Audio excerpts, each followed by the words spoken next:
When you think of someone being able to predict your actions, you get images of fortune tellers and psychics. Mystical, supernaturally powered people that know what you're going to do before you've even thought about doing it.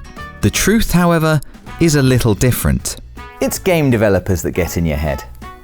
I guess they're a kind of magician all unto themselves, wielding lines of code like spells to make whole new worlds where we can fight dragons, take over planets, or become a rambunctious goat.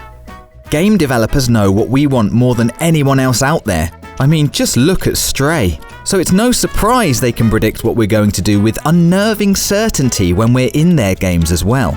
Here, we've gathered a list of the moments when we've thought we were onto something clever then, only for a reaction that proves the game totally knew we were going to do that and makes us feel foolish for even trying. Just remember that game dev crystal ball next time you try and cheese your way through that crash level. They know. They always know. If you know a big scary amphibian is lurking somewhere in the lake in Resident Evil 4, what are you going to do? Follow the main path and hop in a little fragile boat, getting yourself as close as possible to the jaws of Robson Green's waking nightmare, or simply and safely shoot at the water a bit to do some preemptive damage. Statistically, a sizable chunk of you would say the latter. How do I know this? Why, there's a trophy for you slick-thinking lot, and it comes labelled with a sage bit of advice. Do not shoot the water. Unfortunately, it only pops up after it's far too late. Shooting the water might seem like the best option, yes, but that fishy monster, Del Lago to those on a first-name basis, is smarter than you think. Peppering the lake with bullets only results in a particularly angry salamander bursting forth from the water to swallow you whole, killing poor Leon instantly.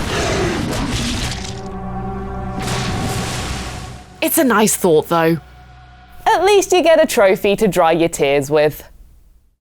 From Resident Evil, now to the evil within, it turns out you can't get one over on evil.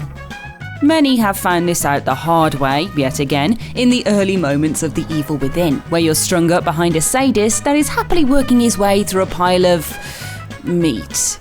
Human meat, in case you wanted specificity here, though it's not immediately obvious considering what a mess he's made of the body in front of him. That's no way to get a good human cutlet. Trust me. While Sebastian is swinging away in his upside-down trappings then, you spot a knife you can use to cut yourself down with, and perhaps take out the hulking slab of muscle in front of you if you're sneaky enough, right? Wrong! You think that's a knife? This is a knife! The sadist takes your blade in his back like a good sport and then simply turns around with a far bigger, far gnarlier weapon that he incapacitates and then decapitates poor Sebastian with, making you restart the scene from the beginning. At least this time you can arm yourself with knowledge instead of that pathetic knife then. In video games, you can do anything, be anyone, go on any adventure you desire. So it's a bit scary that Skyrim seems to know exactly what you're going to do before you even do it. As a man of culture, i.e. a man who pulverizes NPCs at every opportunity, Skyrim saw me coming before I even had chance to truly stretch my murderous muscles. And the mastermind behind it all?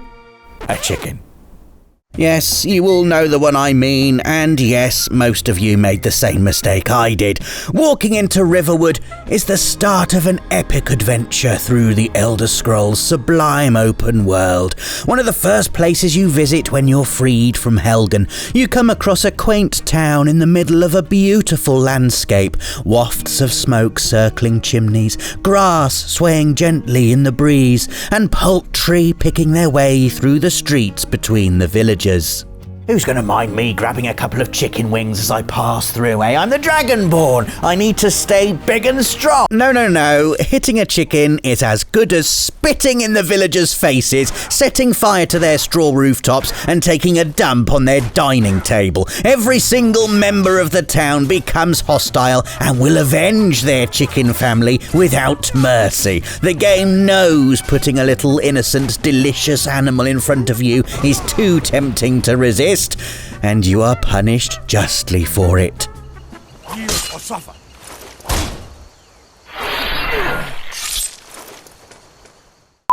You're a badass space dwarf armed to the beard on a mission to mine the most dangerous planet in the galaxy. The setup of Deep Rock Galactic is pretty swish, isn't it? I'll tell you what else is pretty swish. The basketball hoop they've installed in the central hub, the space rig. Or rather, barrel hoop, since you're actually kicking giant barrels of who knows what into an explosive ring that blows up in your face. Remember, you're a badass dwarf though, so it's fun, not scary. That will do. I'm not sure I really need to go into detail on this entry. Surely we all saw this and thought, what happens if I fling myself into the exploding pneumatic machinery hoop usually reserved for extra strong barrels of volatile substances? Right? Right. And of course, the game knows you'll think that, and of course, you end up in the medbay usually reserved for waking up in when you failed a mission. The game even goes one step further though. If you want a trophy for doing this, you have to get yourself intoxicated at the Abyss Bar first to really show how much of a dumb decision it is to throw yourself into the barrel hoop. That's absolutely not going to stop me doing it another 5 times just for the fun of it though. Thanks Deep Rock Galactic. Do you know what's the best thing to roleplay as? A Jedi! And no game portrays being a Jedi better than the Phantom Menace on PS1. What about Star Wars Jedi Fallen Order? No. The Phantom Menace. In this game, you really take on the role of a Jedi, as despite following the film very closely, it does allow you to make some story suggestions yourself. However, you do get punished for it. The game had to be the bigger fish. Killing a key character and getting a game over is one thing, but the Phantom Menace allows you to wipe out an entire area of innocent civilians who are just minding their own business. Better stand back, mister, 'cause I'm about to slash all my prices. You're no Jedi. Which is not very Jedi of you. Well, at least the price negotiations were short. In Mos Espa, if you act like Anakin Skywalker in Episode 3, the game will not allow you to progress any further, as Anakin will flat out refuse to help you, calling you a murderer and not opening the path to the junkyard. I won't help a murderer like you. This essentially blocks you from being able to progress. The Phantom Menace clearly doesn't trust us enough to be good Jedi. Almost like it knew we'd join the dark side if given the opportunity. Qui-Gon may have a green lightsaber in-game, but now his lightsaber's been turned to red. There is nothing like coming up with a cunning plan that rewards you with cold, hard loot. Crypt of the NecroDancer is full of such chilly, turgid prizes, though they usually don't take too much thinking about. Items and gold are dropped from rare chests, and useful power-ups are sold by the musical merchant. The most you'll have to do for your goodies is blow up some crates and barrels if there isn't a trap nearby to do it for you. Or so you might think after looking at the map with a normal human eyeball. Upon gaining the monocle that allows you to see all items for the first time, however, you will soon learn that sleeping gargoyles and shrines are also full of the good stuff. Blow them up with a handy bomb and you'll get yourself something special. You can only imagine my excitement then when I found an area that has 3 shrines lined up next to each other after this discovery. Hark, what is this? It's too good to be true! 3 free loots! Only setting off a bomb in the shrine merchant's lair results in a surprise far less welcome than dungeoneering equipment. Dragons. 3 dragons! All 3 types with their abilities and hearts and devastating damage. Shrine keepers protecting their wares from explosive explorers who think they can play the system. I probably should have learned from trying to kill the shopkeeper the first time around, to be honest.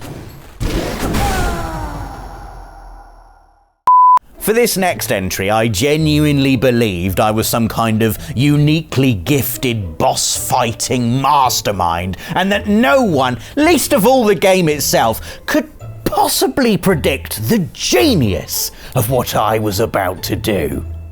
In Metal Gear Solid 4, you fight Screaming Mantis, a terrifying boss encounter late in the game with more than subtle references to the infamous Psycho Mantis battle in Metal Gear Solid.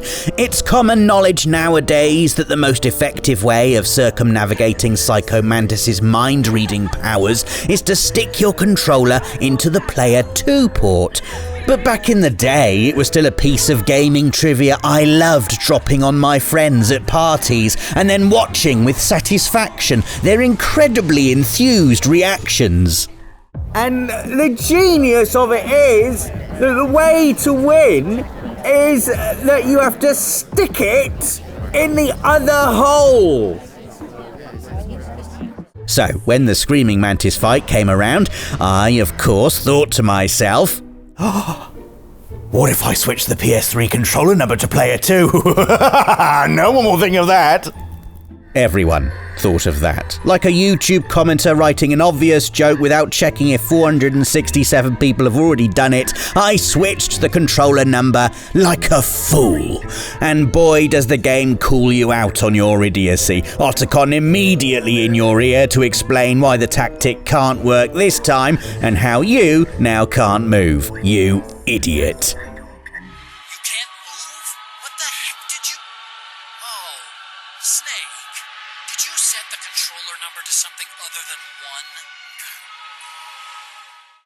So there are 7 times Videogames knew you'd do that, you idiot. That's the game talking, not me, sorry. What other moments would you add to this list? Let us know in the comments below. Please like the video if you've enjoyed it, subscribe to see more content like this, and hit that notification bell so that you stay up to date with the world of PlayStation. Thanks for watching.